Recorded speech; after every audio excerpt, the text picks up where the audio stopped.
जय हिंद, जय भारत, वंदे मातरम। मैं सूबेदार वीर सिंह चौहान, राष्ट्रीय अध्यक्ष जनता ब्रिगेड पार्टी से। हम फौजी हैं और फौजी पूरे देश से प्यार करता है। फौजी किसी जात धर्म का नहीं होता। फौजी जब सीमा पर खड़ा होता है तो पूरे देश के लिए जीता है, देश के लिए मरता है। आज इस देश को, इस माँ भारती को बचाने के लिए आज जिस प्रकार से इस देश को लहूलुहान कर दिया, एक व्यक्ति दूसरी का दुश्मन बना के खड़ा कर दिया, नफरतों की आग लगा दी, आज मेरा देश बारूद के ढेर पर ला के खड़ा कर दिया। कहीं न कहीं सैनिकों की आत्माएं रो रही हैं, पीड़ित हैं अंदर से, क्योंकि हमने पूरी जवानी देश के नाम। हमें यकीन है साहब कि इस देश का एक एक बच्चा जो सैनिकों से प्यार करता है, इस माटी से प्यार करता है, वो ज़रूर इन सैनिक पार्टी, जनता ब्रिगेड पार्टी से जुड़ेगा।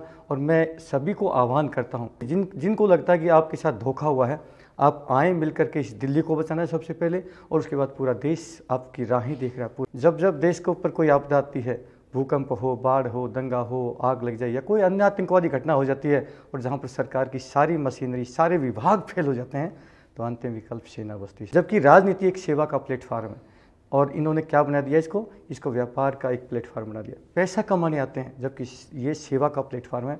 इसलिए हे मेरे वतनवासियों, हे मेरे देशवासियों, इन सैनिकों पर पूरा देश भरोसा करता है।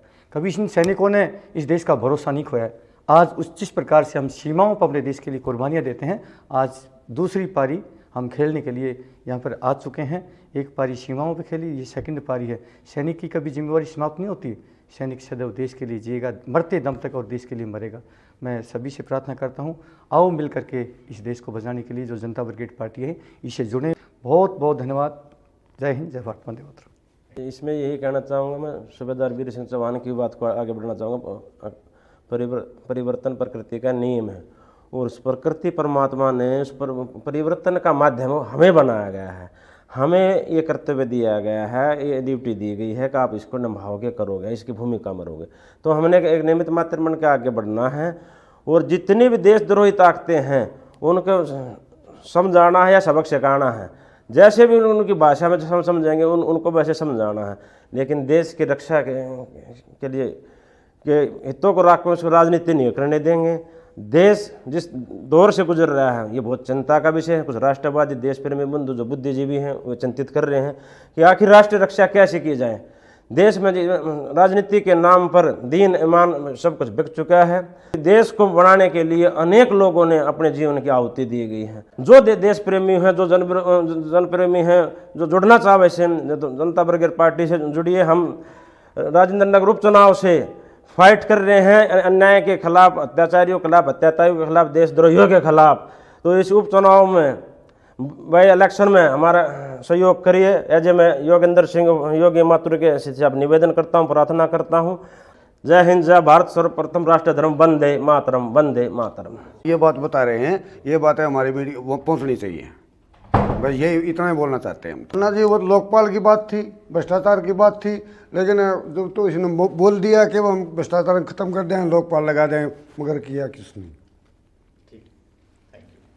आने वाली पीढ़ी को जब तक अपनी संस्कृति का पता नहीं होगा, सांस्कृतिक विरासतों का नहीं पता होगा, तो कुछ भी नहीं कर पाएगी।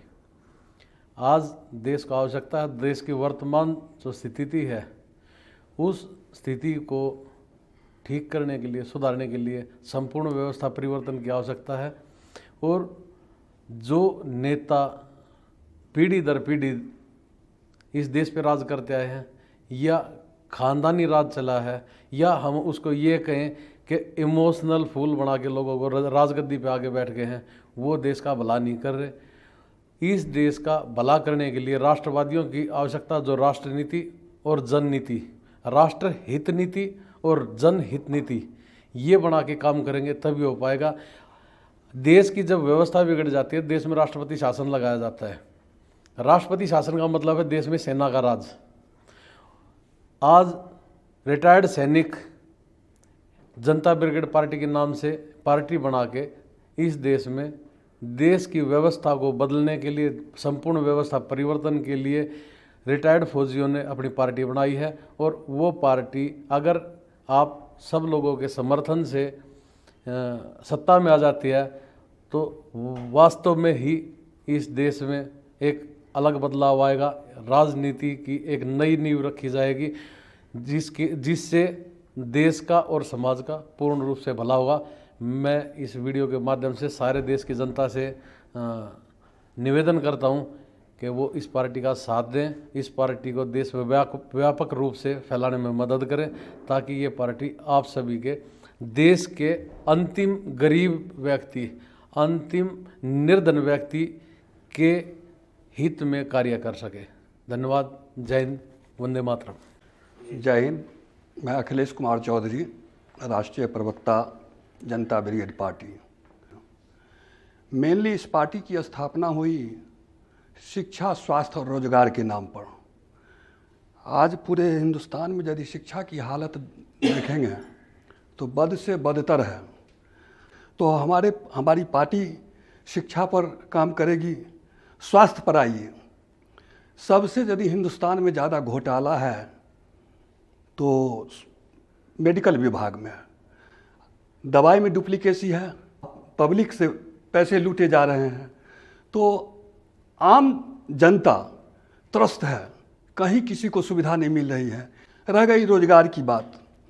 अब रोजगार में आइए, बहुत पीड़ा है।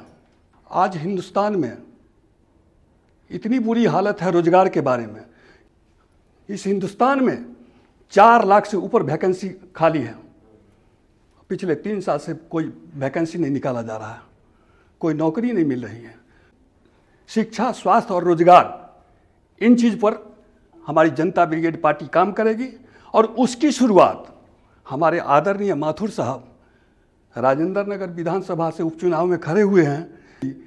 जब हमारे देश का चुनाव मोदी जी के नाम पर हो सकता है, केजरीवाल जी के नाम पर हो सकता है, तो सेना के नाम पर क्यों नहीं हो सकता? तो मैं चाहता हूं कि राजेंद्र नगर विधानसभा के लोग सेना के नाम पर वोट दें और हमारे योगी माथुर साहब को विजयी बनावे, और वहीं से हम शंखनाद करेंगे, भ्रष्टाचारी का वहीं से अंत करेंगे। सब ने इन सब की बातें सुनी। मुझे इन सब से सिर्फ एक ही निचोड़ समझ में आया कि जब हम सब एकता में रहेंगे तब सब कुछ संभव है। और जैसे मेरा नाम है एकता, तो ये विविधता है और उसमें मैं एकता। नमस्ते और आगे बढ़िए।